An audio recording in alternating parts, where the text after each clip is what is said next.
How about them Dolphins? The Dolphins won 17-28. Yes, my voice is a little bit hoarse. I was excited. I was watching the game.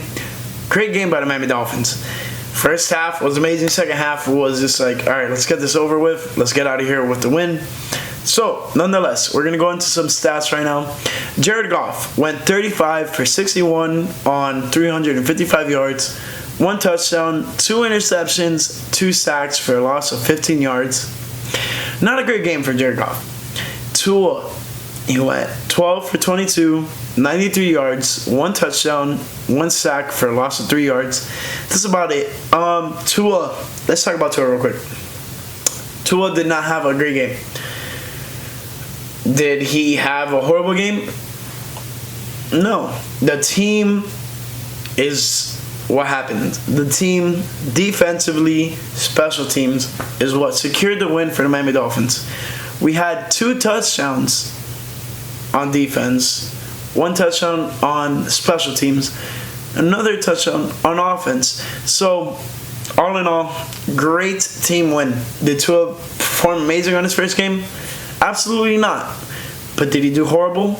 Absolutely not as well. So, nonetheless, let's get into some rushing stats. We have Darrell Henderson, 8 carries, 47 yards. Malcolm Brown, 10 carries, 40 yards.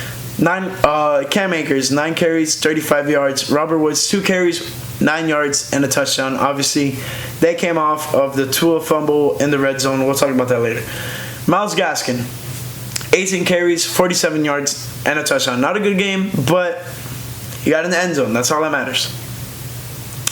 Tua, 2 carries, 0 yards. Malcolm Perry, 1 carry, minus 5 yards. He got blown up in the backfield by Aaron Donald.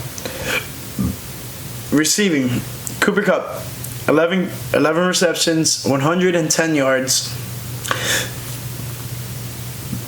off of 21 targets. Let's say it again. 21 targets, 11 receptions. So he caught pretty much half of what was thrown to him. The defense was all over everybody. Xavier Howard, we'll talk about him later too. Robert Woods, 9 receptions, 85 yards. Josh Reynolds, 4 receptions, 44 yards. Gerald Everett, 5 receptions, 32 yards. Van Jefferson, 2 receptions, 23 yards. Cam Akers, 1 reception, 19 yards. Malcolm Brown, 2 receptions, 17 yards. Tyler Higbee, 2 receptions, 14 yards. And Darrell Henderson, 1 reception, 11 yards. Now, when we look at the Dolphins, who is the leading receiver? None less than Durham Smythe, the blocking tight end. He had 2 receptions for 16 yards. And then we have Myles Gaskin as well with 3 receptions, 16 yards. Jakeem Grant, 1 reception, 15 yards. Preston Williams, 2 receptions, 15 yards as well.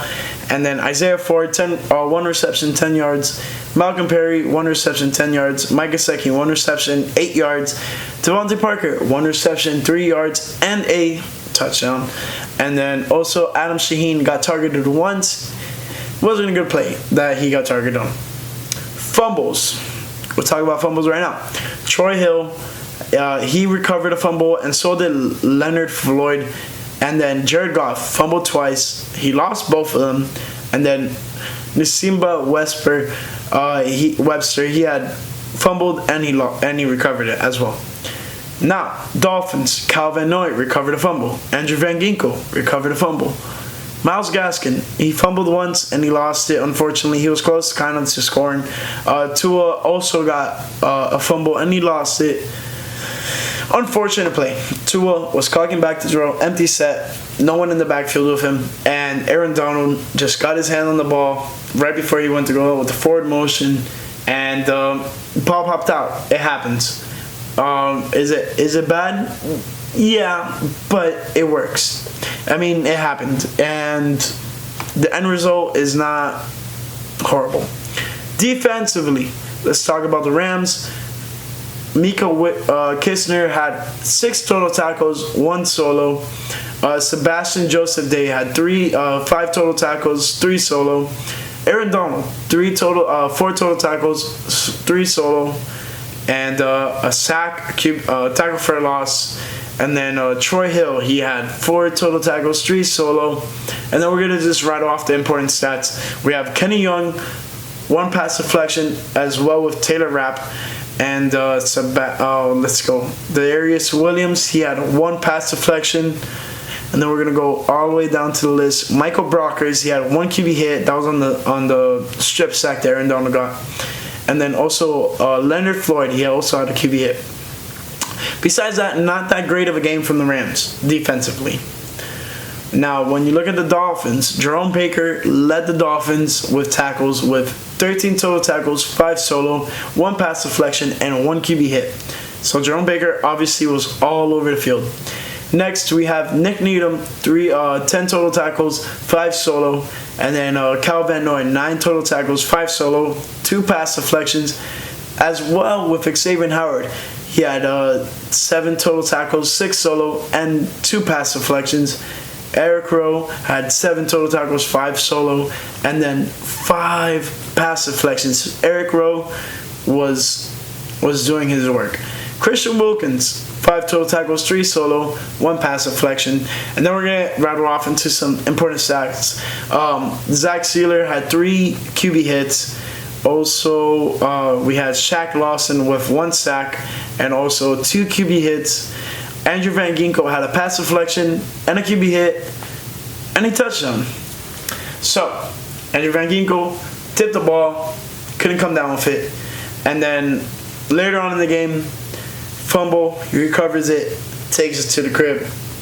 And it was good because the Rams were in the red zone. We needed that score right there to pretty much secure the win.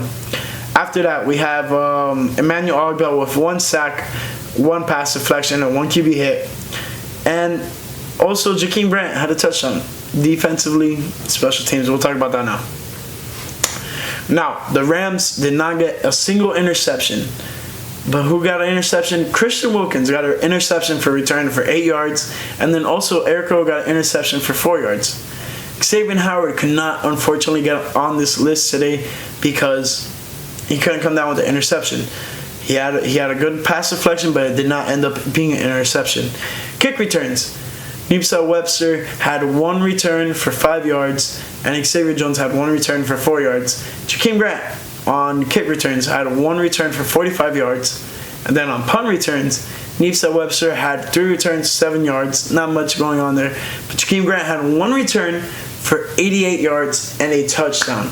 Yes, he had a big return. And my guy Isaiah was telling me the first couple blocks were made, he was like, that's going to the touchdown. And it happened. He ended up in the end zone, and the Dolphins got some points off of that, which was great. Great team win. It wasn't the Tua show. It wasn't this and that. It was the Miami Dolphins showed up and showed out in the first half. Second half, we just locked it down, got the win, got out of there. Kicking game wise, Kai Forbath had 1 for 2 field goals and then 2 for 2 extra points. Jason Sanders remained perfect, 4 for 4 on extra points. And then Johnny Hacker had 6 punts, 284 yards. 1 was a touchback and 2 were in the 20. And then Matt Hack had 9 punts, 385 yards. None of them were touchbacks, and 5 of them were in the 20. Longest was 63, and the longest for Johnny Hacker was 62. Now, once we go over that, the standings. The Rams dropped to 3rd in the NFC West with obviously Seattle being 5-1, Arizona 5-2 at this moment, and then the Rams dropping to 5-3, San Francisco 4-3. And then we look at the Dolphins. They're trailing the Buffalo Bills 6-2, and then the Dolphins are next 4-3. And the Patriots are 2-5, and obviously the Jets are 0-8. So that sets up the Dolphins for being in 2nd place in the NFC East, and the playoff picture is somewhat working itself out. But there's still time left, and can't get too ahead of ourselves. Now, obviously, you guys want to know about Tua and all this stuff. Tua, he didn't have the greatest game. I'll tell you that right now.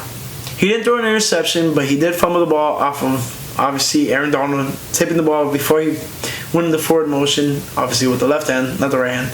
And it is what it is. He threw for 93 yards. Obviously, not the best game, but the team surrounded him defensively, special teams wise. Dolphins showed up and showed out. That's all I gotta say. So in the first half, we had 7 points in the first quarter, 21 points in the second quarter, and no points for the rest of the game. The Rams went 7 in the first quarter, 3 in the second quarter, and then 4. In the fourth quarter they had 7 points. It wasn't that big of a game.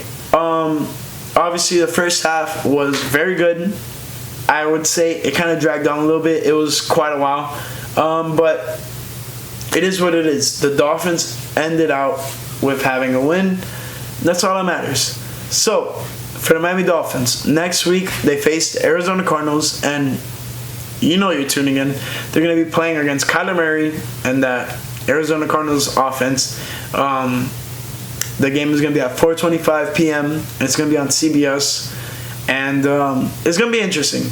Obviously, you're going to tune in to see Tua versus Kyler Murray and the two number ones against each other, but I don't know. It's going to be an interesting game, and nonetheless, the Dolphins got the win this week. It didn't come on the hands of Tua being dominant. It came on the hands of the whole team being dominant. The whole entire, look, that right there, Miami Dolphins being dominant. And that's all that matters. Besides that, hope you guys enjoyed the video. If you did, leave a nice thumbs up. Don't forget to subscribe and click the post notification bell if you haven't done it yet. And lastly, follow me on Twitter and Instagram at @ByAustinRamos. And fins up, baby.